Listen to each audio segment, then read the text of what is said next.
अब भूमिकाएं बदल गई है। पहले जब यहाँ बैठते थे, हम लोग जब इधर रहते थे तो खूब तेज आक्रमण करते थे। आपकी भी भूमिका बदल गई, मेरी भी भूमिका बदल गई। तो पुराना हिसाब किताब बराबर हो, पुराना हिसाब किताब बराबर हो।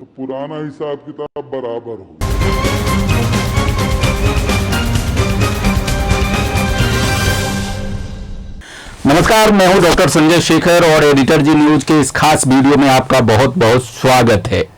छत्तीसगढ़ विधानसभा में आज एक बहुत दिलचस्प वाकया हुआ। छत्तीसगढ़ के पूर्व सीएम भूपेश बघेल ने डॉक्टर रमन सिंह से कहा कि हमारा आपका हिसाब बराबर हो गया। हिसाब बराबर हो गया, समझ सकते हैं। एक धूर राजनीतिक प्रतिद्वंदी, अगर राजनीतिक दुश्मन की बात की जाए तो भूपेश बघेल के लिए सबसे बड़े राजनीतिक दुश्मन उनके 5 साल के कार्यकाल में डॉक्टर रमन सिंह थे।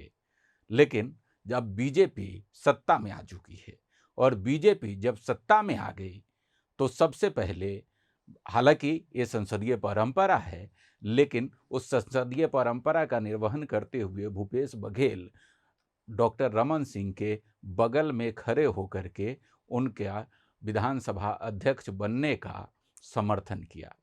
प्रस्तावक थे, यूं तो भाजपा के तमाम दिग्गज और मुख्यमंत्री विष्णुदेव साय प्रस्तावक थे, अरुण साव समर्थक थे, बीजेपी के अन्य तमाम नेता प्रस्तावक और समर्थक थे, लेकिन डॉक्टर चरणदास महंत भी उनके विधानसभा अध्यक्ष बनने के नाम के प्रस्तावक थे और समर्थक कोई और नहीं बल्कि डॉक्टर रमन सिंह के चिर प्रतिद्वंदी और बड़े राजनीतिक दुश्मन के रूप में माने जाने वाले भूपेश बघेल थे।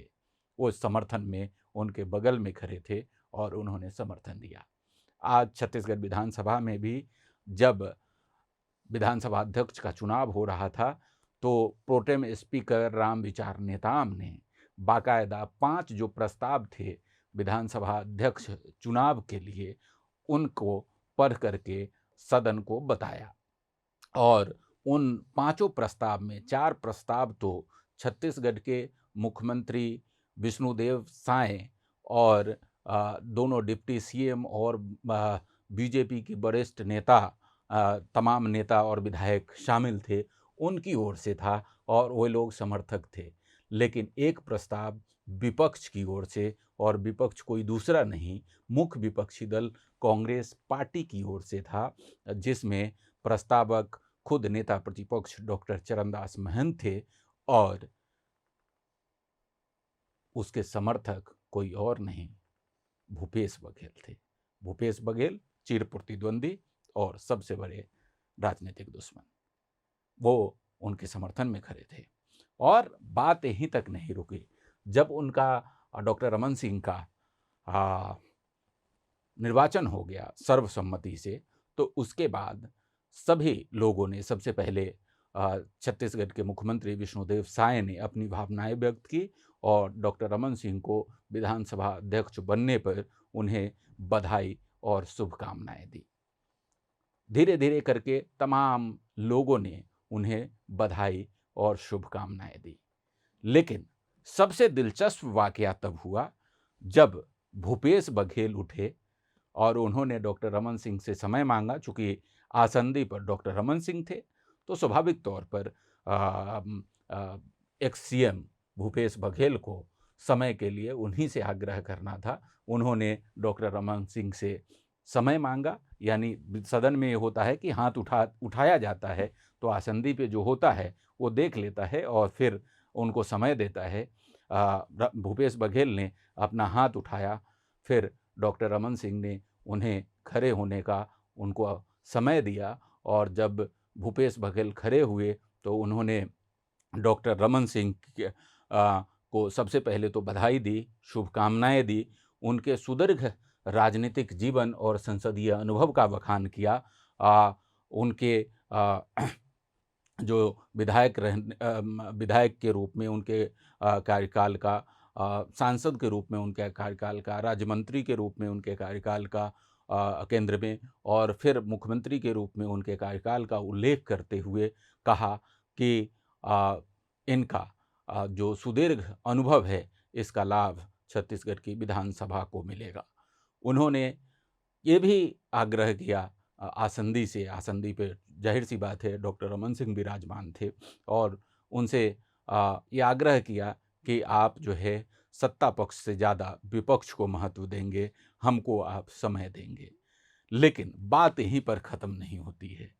सबसे दिलचस्प बात ये थी कि अपने संबोधन में भूपेश बघेल ने डॉक्टर रमन सिंह को मुखातिब होते हुए कहा कि अब हमारा आपका हिसाब बराबर हो गया है, क्योंकि हमारी भी भूमिका बदल गई है, आपकी भी भूमिका बदल गई है। आइए सबसे पहले आपको हम सुनवाते हैं कि सदन में भूपेश बघेल ने क्या कहा और उसके बाद फिर हम इस पर चर्चा करेंगे। माननीय भूपेश बघेल। माननीय अध्यक्ष महोदय, सर्वसम्मति से विधानसभा के अध्यक्ष चुने पर आपको बधाई, शुभकामनाएं। बहुत ही लंबा राजनीतिक यात्रा आपकी रही। मध्य प्रदेश के विधानसभा सदस्य के रूप में, लोकसभा सदस्य और राज्य मंत्री के रूप में, और फिर छत्तीसगढ़ में लगातार मुख्यमंत्री के रूप में 15 साल का आपका कार्यकाल रहा है। अध्यक्ष महोदय, आपका बहुत सुदीर्घ राजनीतिक अनुभव, उसका लाभ निश्चित रूप से सदन को मिलेगा। बहुत सारे परंपराएं इस सदन की रही है, नए नए परंपराएं भी स्थापित इस पवित्र सदन ने किया है, उसमें बड़ा योगदान आपका रहा है। अध्यक्ष महोदय, अब भूमिकाएं बदल गई है। पहले जब यहाँ बैठते थे, हम लोग जब इधर रहते थे तो खूब तेज आक्रमण करते थे। जब ये रिजल्ट आया तो मैं सोच रहा था कि अकेले ही भूतपूर्व मुख्यमंत्री रहूंगा, लेकिन आपने रहने नहीं दिया। विष्णुदेव साय जी रहे, हम लोग 2 भूतपूर्व मुख्यमंत्री हो गए।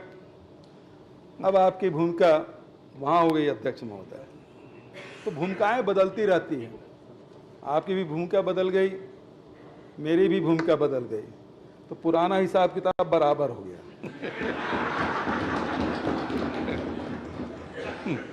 क्योंकि बराबर आप नहीं रखेंगे और आप वहाँ बैठे हैं और हमारे तरफ नजरी नियायत नहीं होगी तो हम लोगों को तो बड़ा मुश्किल होगा। राजेंद्र प्रसाद शुक्ल जी से भूपेश जी, इधर उधर की बात ना कर, ये बता कि कारवां क्यों लूटा। वो भी अभी बहुत समय है, इसके बारे में चर्चा करेंगे। हम लोग सिर्फ 15 थे, आप तो 35 के साथ हो। आप 15 थे, लेकिन हमारे अध्यक्ष जी, भूतपूर्व अध्यक्ष जी, हम लोगों को ज़्यादा समय आप लोगों को देते थे। वही याद दिला रहे हैं, हमारे नेताजी ने भी याद दिलाया और मैं भी याद दिला रहा हूँ। 15 होने के बावजूद भी आपको हम लोगों से ज़्यादा समय मिलता था और हमेशा शिकायत हम लोग करते थे अध्यक्ष जी कक्ष में जाकर कि 15 होने के बाद, 14 होने के बाद, 13 होने के बाद भी इनको ज़्यादा समय देते हैं। उसी का नतीजा है क्या? अब हम लोग 35 हैं, कम नहीं है। माननीय अध्यक्ष महोदय, आसंदी में चाहे डॉक्टर राजेंद्र प्रसाद शुक्ल जी हो, प्रेम प्रकाश पांडे जी हों, धर्मलाल कौशिक जी हों, गौरी शंकर अग्रवाल जी हों और आखिरी में डॉक्टर चरणदास महंत जी रहें, सभी ने विपक्ष को की आवाज़ को बराबर सदन में रखने का अवसर प्रदान किया है। ये परंपरा हमारी छत्तीसगढ़ विधानसभा की रही है और अध्यक्ष महोदय, आपसे भी यही अपेक्षा, जो परंपरा हमारे पूर्व अध्यक्षों ने बना के रखा है उसे आप जारी रखेंगे। मैं इस अवसर पर सभी सदस्यों को बधाई देता हूं, खासकर नए सदस्यों को। बहुत सारे पुराने सदस्य आए, पुराने सदस्य कुछ बिछड़े भी हैं, नए सदस्य आए हैं, मैं सबका स्वागत करता हूं। और अध्यक्ष महोदय, भाभी जी भी इस अवसर पर है, मैं उनका भी स्वागत अभिनंदन करता हूं। पूरे परिवार भी यहाँ आया हुआ है, उनका भी स्वागत अभिनंदन। और अध्यक्ष महोदय, आपके स्वस्थ जीवन और सुदीर्घ यशस्वी जीवन की मैं कामना करता हूं। तो आपने देखा भूपेश बघेल ने क्या कहा। तमाम बातें तो ठीक है, लेकिन इस बात के बेहद ही राजनीतिक मायने हैं कि हमारा आपका हिसाब बराबर हो गया। इसके कहने के आशय बहुत दूर तक जाते हैं। आपको याद होगा कि जब डॉक्टर रमन सिंह सत्ता में थे और भूपेश बघेल कांग्रेस के प्रदेश अध्यक्ष के रूप में थे, तो सबसे ज़्यादा हमला सबसे तीखा हमला डॉक्टर रमन सिंह पर करते थे। और स्थिति ये हो गई थी कि विपक्ष में रहते हुए ही वे डॉक्टर रमन सिंह और उनकी बहुत गहरी दुश्मनी हो गई थी, राजनीतिक दुश्मनी ऐसी कि दोनों एक दूसरे को सियासत की लड़ाई में देखने के लिए हर अस्त्र शस्त्र का प्रयोग करने के लिए तैयार था और दोनों ने किया भी। 2018 में कांग्रेस पार्टी सत्ता में आई और सत्ता में आने के बाद मुख्यमंत्री के रूप में भूपेश बघेल की ताजपोशी हुई और भूपेश बघेल की ताजपोशी के बाद उन्होंने, जैसा कि सबको उम्मीद थी उसके अनुसार, और पहले से चूंकि डॉक्टर रमन सिंह उनके सबसे बड़ी सियासी दुश्मन थे, तो सत्ता में आने के बाद भी उन्होंने कोई कसर नहीं छोड़ी अपनी दुश्मनी निभाने की। उनके पूरे 5 साल के कार्यकाल में रमन सिंह भूपेश बघेल के लगातार निशाने पर रहे, चाहे नान घोटाले का मामला हो, चाहे अन्य घोटालों का मामला हो, जिसको कांग्रेस पार्टी विपक्ष में रहते हुए उठाती रही, उसमें डॉक्टर रमन सिंह को लपेटने की हर संभव कोशिश हुई।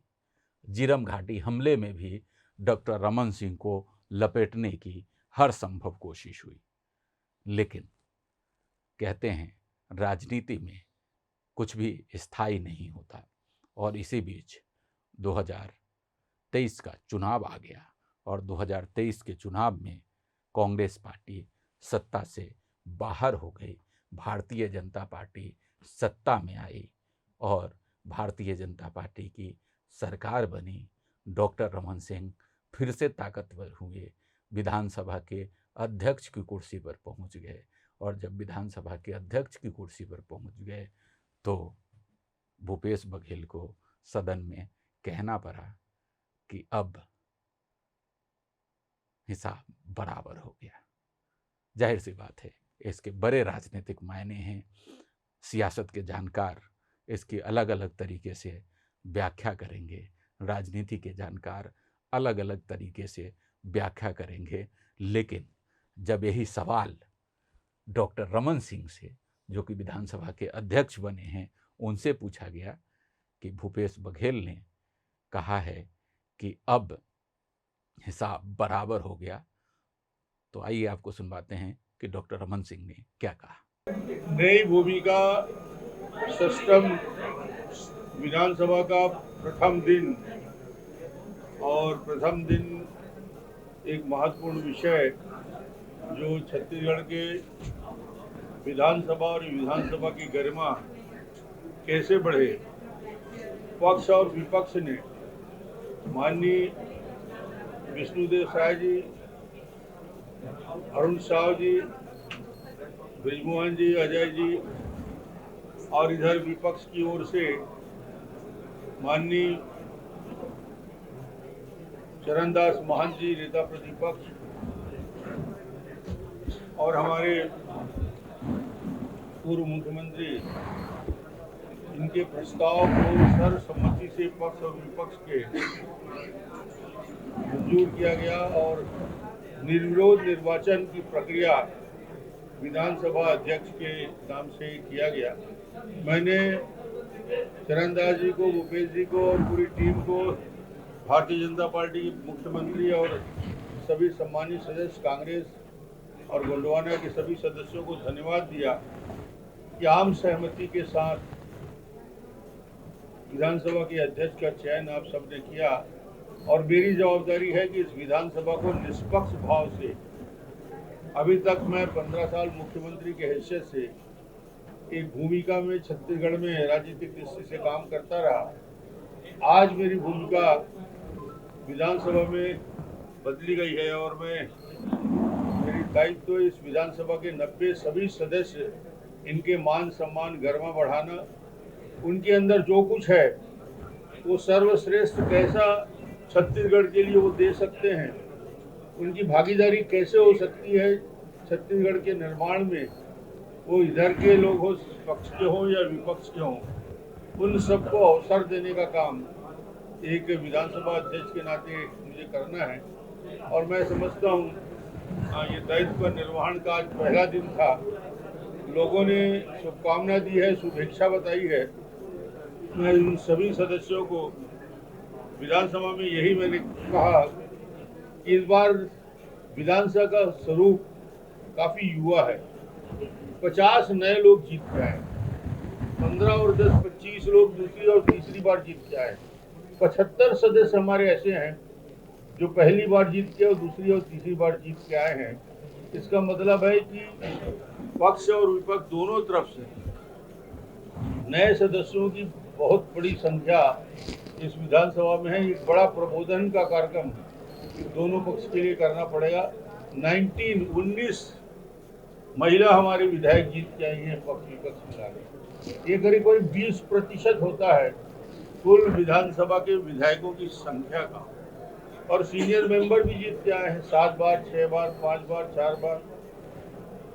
ये सारी परिस्थितियों में छत्तीसगढ़ के एक नया दायित्व मिला है भारतीय जनता पार्टी को, मुख्यमंत्री से और नेता प्रतिपक्ष दोनों से।